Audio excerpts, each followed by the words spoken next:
Olá! Na aula de hoje, analisaremos novamente os fenômenos da reflexão e da refração para a luz. Vamos para a aula?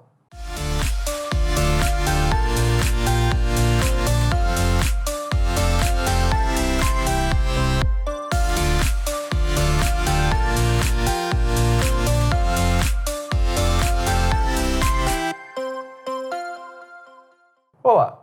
Nessa aula, a gente vai estudar dois fenômenos ondulatórios que a gente já viu quando estudávamos ondas e agora a gente vai ver com um pouquinho mais de detalhe para o caso da luz, aqui no estudo da ótica geométrica. Bom, aqui no quadro se encontra representado um fenômeno que a gente viu acontecer em uma questão da parte de ondulatória. Ou seja, o que acontece? Entra aqui uma onda, um raio de luz no caso, e parte desse raio vai sofrer reflexão, ou seja, vai incidir no meio de características diferentes e vai voltar a se propagar no meio que estava originalmente, e parte desse raio vai sofrer refração, ou seja, vai encontrar aqui com esse meio diferente e vai passar a se propagar nesse meio novo. Então, o que acontece nesse caso? Parte do raio vai sofrer um fenômeno e parte vai sofrer o outro fenômeno. Sim, os mesmos fenômenos que a gente viu nas aulas anteriores. E também, para o caso do raio de luz, vale a lei de Snell. Agora, de que forma a lei de Snell vale? Ou seja, de onde vem a lei de Snell de verdade? No caso do raio de luz, a lei de Snell nada mais é do que a aplicação de um princípio da luz muito importante no estudo da ótica. Que princípio é esse? É esse aqui. A luz sempre percorre o melhor caminho. Como assim melhor caminho?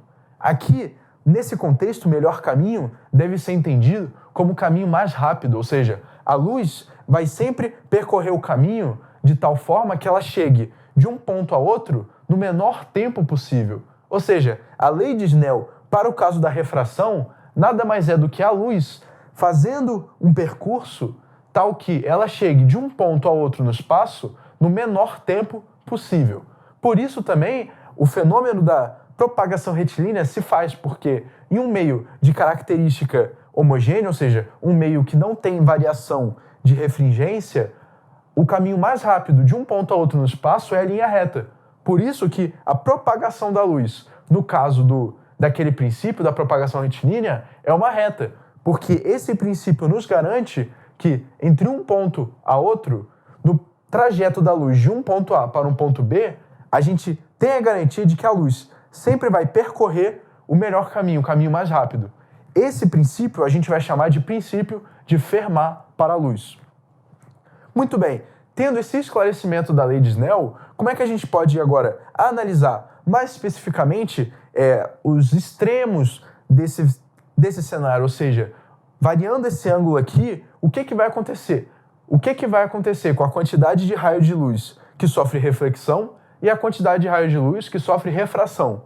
Bom, a gente sabe que ele pode sofrer tanto um quanto o outro. Mas agora, para o caso em que a refringência desse meio é menor que a desse, ou seja, para o caso em que N2 é menor que N1, vai haver um ângulo alfa tal que, pela lei de Snell, nenhum raio possa sofrer refração. Ou seja, a lei de Snell vai estabelecer uma condição para a refração acontecer tal que haverá um ângulo alfa que essa condição nunca vai ser satisfeita. Ou seja, nenhum raio vai poder sofrer refração nesse caso. Portanto, haverá um ângulo alfa a partir dele tal que todos os raios incidentes, aqui nesse caso, vão sofrer reflexão, nenhum vai sofrer refração. Esse fenômeno a gente vai dar o nome de reflexão total. Foi esse mesmo fenômeno que a gente estudou em exercícios das aulas anteriores. O fenômeno tal qual que, havendo essa diferença de refringência tal que esse índice é menor que esse, haverá um ângulo alfa tal que nenhum raio vai entrar nesse meio, ou seja, nenhum raio vai sofrer refração. Portanto, a gente pode concluir com essa aula que o contexto da reflexão e da refração em ótica geométrica são tais que a lei de Snell se justifica pelo princípio de Fermat para a luz, ou seja, o princípio de que a luz sempre percorre o melhor caminho, o caminho mais rápido. E vimos também que, dependendo do ângulo alfa aqui Caso essa condição seja satisfeita, a condição de que N2 é menor que N1, haverá um ângulo alfa tal que, pela lei de Snell, nenhum raio luminoso vai sofrer refração e todos irão sofrer reflexão. E a esse fenômeno a gente deu o nome de reflexão total. Muito obrigado.